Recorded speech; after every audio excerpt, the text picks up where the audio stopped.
Los 7 casos reales de los Warren. El poltergeist de Enfield, el caso estrella de la secuela, resulta ser una de las historias paranormales más documentadas de la historia. Ocurrió en 1977, en una casa de Bridgetown, Londres. Peggy Hodgson denunció que sus hijos habían visto muebles moverse y juguetes lanzarse solos como proyectiles. El caso tomó relevancia y carices inquietantes cuando uno de los policías aseguraba que había visto una silla moverse sola, aunque no pudieron asegurar que no fuera desplazada mediante algún subterfugio desde otra habitación. Con el tiempo, la cosa se iba complicando para la familia y en las manifestaciones empezaron a aparecer voces demoníacas que atormentaban a las niñas, que además empezaban a levitar extrañamente en su habitación.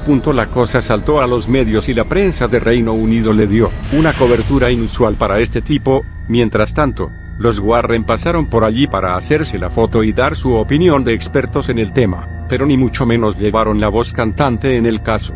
Fue el periodista William Playfair quien, junto a un equipo de investigación, estuvo presente en muchos de aquellos sucesos. En una ocasión, afirmaron que una pieza de Lego se levantó y golpeó al fotógrafo. Posteriormente, Melvin Harris tomaría numerosas fotografías con la cámara en modo automático en las que se veía a las niñas supuestamente levitando. El caso no duró un par de semanas, como en la película, sino que se alargó durante un periodo de 2 años en los que la psicóloga Anita Gregory también hizo sus pesquisas e investigaciones paralelas. Janet, la hermana, empezó a cursar episodios de posesión en los que hablaba con otra voz. Se puede comprobar en audios documentados reales, y en las que aseguraba que era un tal Bill Wilkins, que había muerto en el sofá del salón de la casa de una hemorragia cerebral mucho tiempo atrás. Incluso llegó a estar internada durante más de un mes para que se le realizaran varios estudios.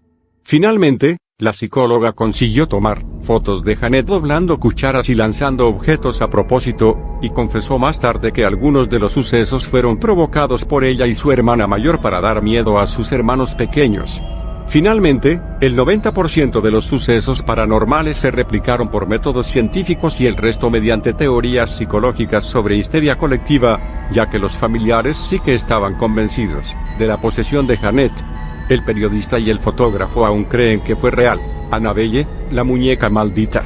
El caso de Annabelle se remonta a 1970, cuando una mujer le compró a su hija una muñeca Raggedy Ann en una tienda de antigüedades.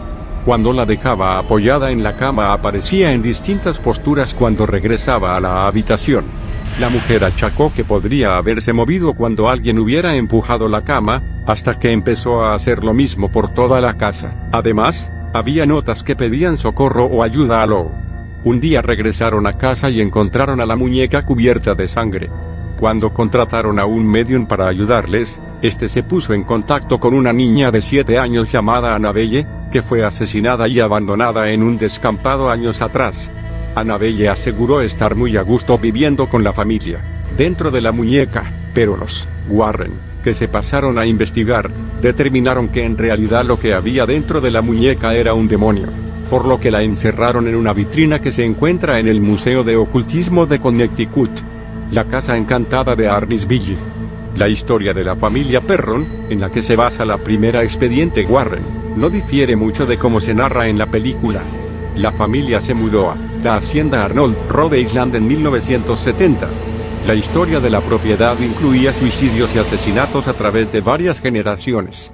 Mientras la familia se instalaba, las puertas se cerraban, los muebles levitaban y algunas de sus hijas eran atacadas por espíritus malignos, llegando a sugerir que llegaron a abusar de alguna de ellas. El peor de los espíritus era el de Bathsheba Sherman, una bruja y satanista que se había ahorcado en un árbol de la propiedad en el siglo XIX.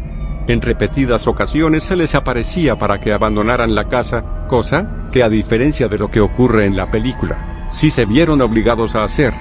Los siguientes propietarios también han reportado actividad paranormal: el horror de Amityville. Quizá el caso más famoso de los Warren, probablemente gracias a la extensa saga de películas, está plagado de controversia y litigios. En 1974, el hijo mayor de la familia DeFeo asesinó a tiros a 6 miembros de su familia, incluyendo padres y hermanos, en su casa de Long Island. Los siguientes inquilinos, la familia Lutz, aseguraron que en la casa ocurrían hechos sin explicación: olores, sonidos, puertas e incluso unas extrañas gotas de gelatina que salían del suelo. Un frío inexplicable impedía calentar la casa a pesar de las chimeneas. Abandonaron la casa y bajo críticas de sensacionalismo dejaron que se les hiciera la prueba del polígrafo para comprobar que no mentían. La pasaron. Los Warren aparecieron por allí un mes después, asegurando que había una presencia demoníaca en forma de niño, célebre por una inquietante fotografía en la que se le podía ver el juicio de Arne Cheyenne Johnson, conocido como el primer caso judicial en el que la defensa utilizó la excusa del diablo me obligó a hacerlo.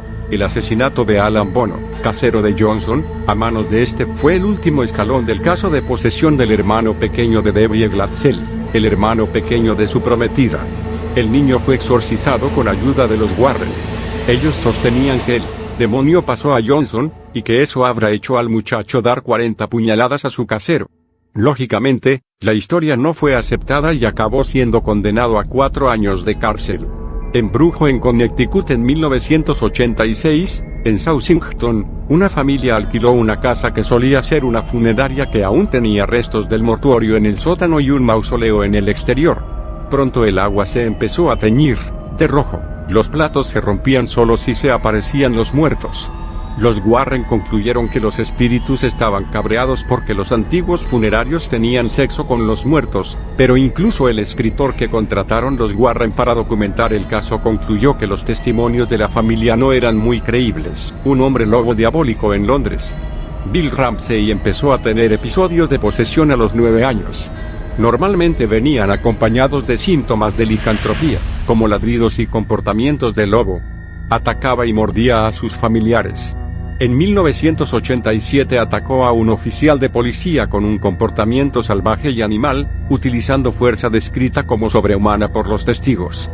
Se necesitaron 6 oficiales a la vez para contenerle.